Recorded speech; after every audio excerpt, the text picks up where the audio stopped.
Hello everyone. Today we will talk about how to fix the app of WhatsApp Business. We will go to settings.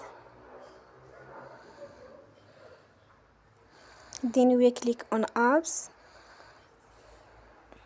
After that we will search the app WhatsApp Business.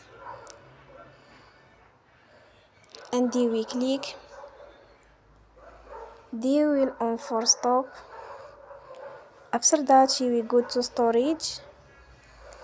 Then we click on clear cache. In the end, you will turn your phone and you will recharge your phone again. Don't forget to support us by like and subscribe. See you next time and thank you for watching.